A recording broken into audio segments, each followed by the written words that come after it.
What's up, guys? West Coast Picks here, and today I have just a mock-up keychain. I know most keychains probably don't look like this, but I put a bunch of different keys on here, and one of my old gym passes on there. And today I'm going to try and make a working key out of a picture. There's been a lot of talk about this. If it's even possible to make a key from a picture, and I'm pretty sure it is. I'm going to give it a try here. What I'm going to do is this key works this lock. All these other are just represents an average keychain, and the whole point is you should be able to get a decent resolution picture of a photo. Say someone just leaves them on the table, and then you snap a picture. Alright, so I snapped a picture there. I don't know if it showed up for you guys. I'll do another one just in case. I don't know about you, but my phone has, if I hold down the take a picture button, it goes like snap, snap, snap, snap, snap, and it takes like 10 pictures. So that, or just take a couple good pictures, decent resolution. It doesn't have to be straight or anything like that. We can do all that in post. And I'm going to take that image that I just took a picture of, and I'm going to manipulate it in some editing software, and I'm going to show you guys how I can get the bidding information out of that, and then I'm going to make a key, and I'm going to open this lock with it. So that is the whole idea. Alright guys, just going to narrate over top of this video here because the microphone on my computer really sucks. I just used some screen capture software to record this video. So what you see here is just the photo that I took with the camera. And our first step is to actually just isolate the key in question and reorient it and resize it to a proper size. So as you can see here, this is a very big image. I'm going to view actual pixels in a sec here, and we'll see the actual size of this image as soon as I click on it. And it's going to get a lot bigger. The menus don't show up in the screen capture software either, but this is Photoshop. You guys can use whatever you want. And now you can see this is the actual size of the image, and it is very large. I could have taken this picture from a lot further away. You could also use telephoto lenses or whatever. As long as you got a decent copy of the key, a picture of the key, you can just resize it and everything. So what I'm doing now is I'm just cropping it out.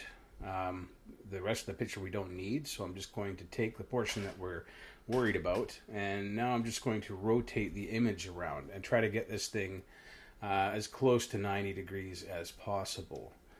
So you'll see in a minute here I'm going to flip it. Can't remember, it was 58.7 degrees or something like that I need to flip it. And as you can see, I'm dragging a rule down just to check to see how straight it actually is. And it's pretty damn straight. So get as close as you can. It's going to help a lot when we get to the later stages here. So now I'm just going to crop it out again, get rid of all the extra stuff that we don't need. And you can see that I'm only going to the index portion of the bow there that I'm showing right there with the cursor. That is when you copy a key, you index it to that point on the key cutter. So that point to the tip of the key is all we're really concerned with. So I'm going to crop it from there all the way to the tip of the key, and everything else can just be ignored. So I'm just zooming in now to help me get more accuracy on that. And really, it's all that really matters. So we're concerned about the length here right now, and we just want to get from that point, the indexing point, to the tip of the key. That's all we need. So I'm going to find that, fine tune it here. Seems to be about there. And we'll do the tail piece as well. And we'll crop it as soon as I'm happy with it. Again, I'm narrating over top of this video here, so I cut out all the old audio. It was pretty much useless. The microphone really sucks on my computer. And right now I'm narrating actually with a Zoom mic, so that's what I use for recording music and stuff like that. Anyway, Now that I've cropped it out, we're going to resize this image to a known size of the key. So you can either look this up online, you download the depth and space chart for Schlage, and you can actually find the measurement. Or you can do what I did and pull out another Schlage key and a set of calipers and just measure the, this is an SC4, so measure from the index point to the tip of the key. And what I came up with, I measured it 3 times, and I came up with an average of 1.207. So that's what I scaled it to. I rescaled this image. You can see right now it's at like 4¼ inches, but I'm going to resize it in a sec here to the actual size we need it to be is 1.207 inches. This will change depending on the key that you're doing. You can always look it up in a depth of space chart, or you can just use your chronometer to measure another key. So just going to resize it here. I'm probably babbling on about all that information I just gave you.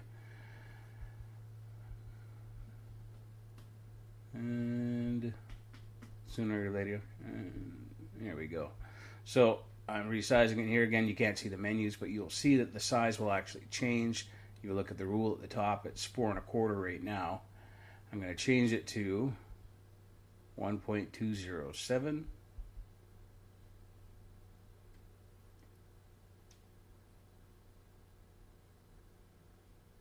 And there we go. So you can look at the rule now, and it's the actual size of the key. So really all that's left to do here, guys, is print it out. Again, you can't see the menus, but I'm actually going File, Print, and then printing it out on a piece of paper.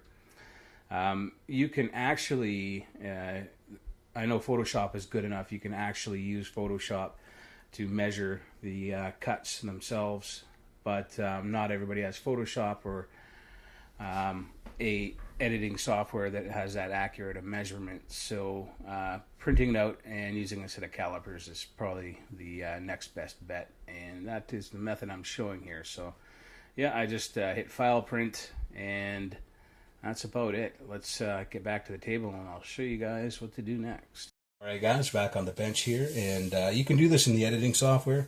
If you have decent editing software, I know you can do it in Photoshop, but not everybody's got Photoshop, and my microphone sucks on Photoshop. So the key is actually getting it to scale, printing it out, and then you could use your calipers.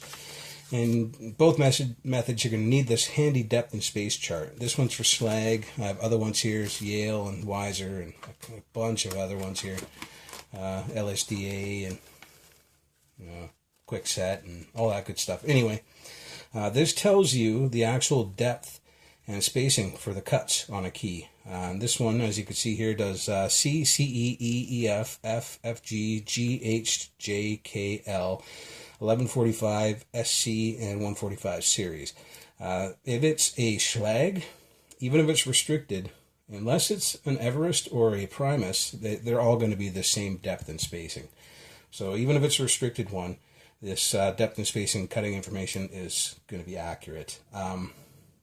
Remember, your L is your universal, which will fit all these keyways and pretty much all of the restricted ones as well.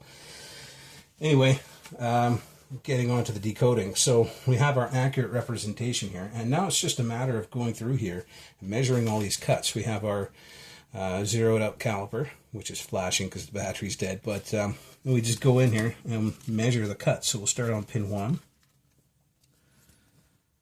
and do as best as you can to get from the very bottom of the cut to the very bottom of the key.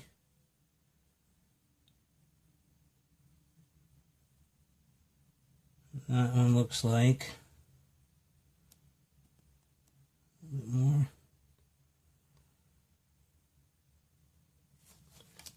0.2370. You're going to want to measure a couple times because this one looks like it's pretty much in the middle of a 6 and a 7. So let's measure it again. You want to get it the most accurate reading as you can.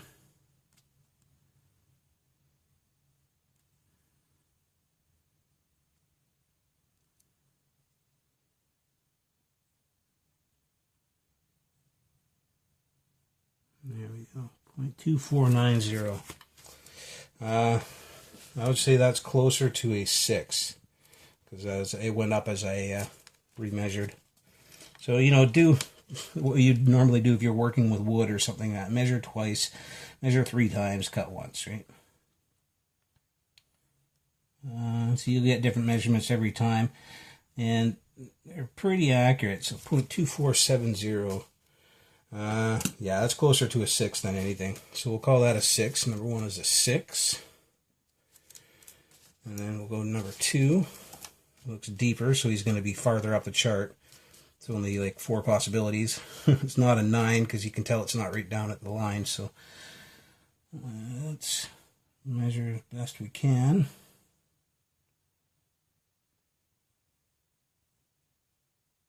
So 0.2245, which looks like an 8. We'll measure it again.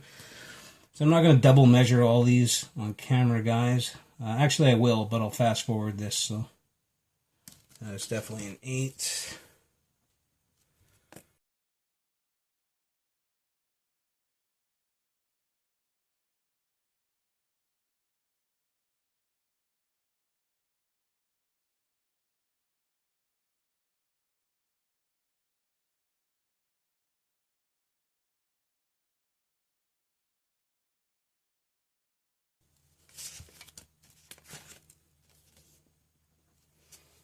Alright guys, I have it all decoded, and it looks like the bidding on this lock, or on this key, is 682362.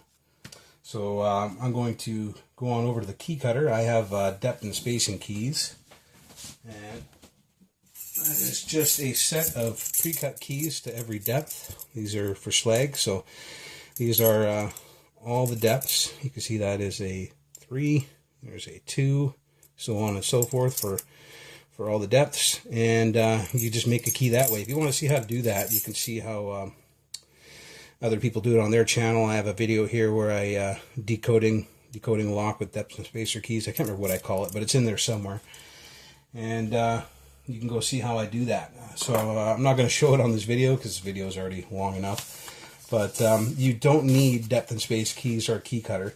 You can either go to a locksmith and give him that code, say, oh, I need an L key with 682362, and he'll cut you one. Or, you know, if you know it's a C, get a C or whatever. Or you can use this depth and spacing information and cut your own. So, as you can see, let me grab a blank here. Alright. So as you can see, this chart will show you, how far it is from the indexing point of this key to where the first cut goes.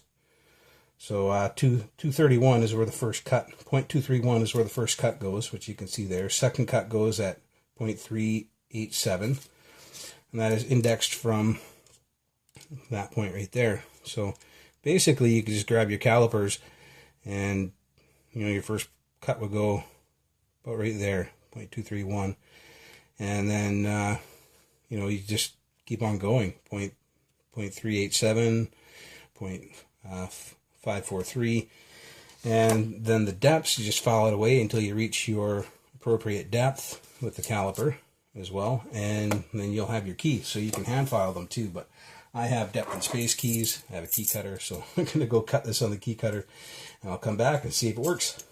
Be right back, guys. Alright, I am back from cutting the key. Here it is. You can line it up with your picture if you want to make sure, but that looks pretty damn accurate. Let's see if focus in here. It looks pretty damn close to me. So that is 682362. So let's grab our lock and give her a shot. Oh yeah, no problem.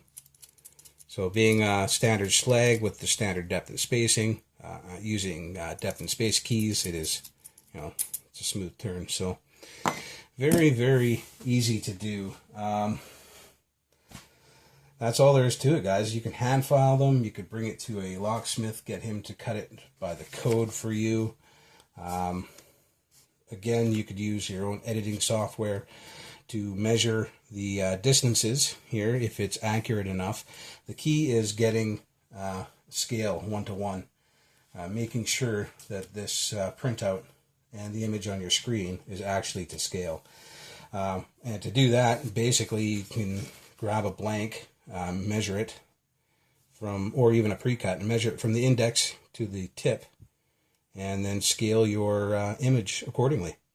And so I showed you how to do that. Anyway, very easy to do, and you know, maybe have to try a couple times to get the bidding right, but again, if you take your time and get your measurements accurate, both when you're editing the image and when you're measuring the depth and spacing, or the depth I should say, then you know, you're probably going to get it right on the first try every time. Anyway, that is how I make a key from a picture of a key. So if anybody wonders how secure it is to post a picture online of your key, or you know, leave them lying around for other people to see, not very secure. I can do it with a picture. Other people can do it by looking at it. They can see, you know, some locksmiths or guys that are really used to working at it can look at this bidding and decode it, like just by looking at it, or come really down close to it. So anyway, guys, hope that helps. Have a good one.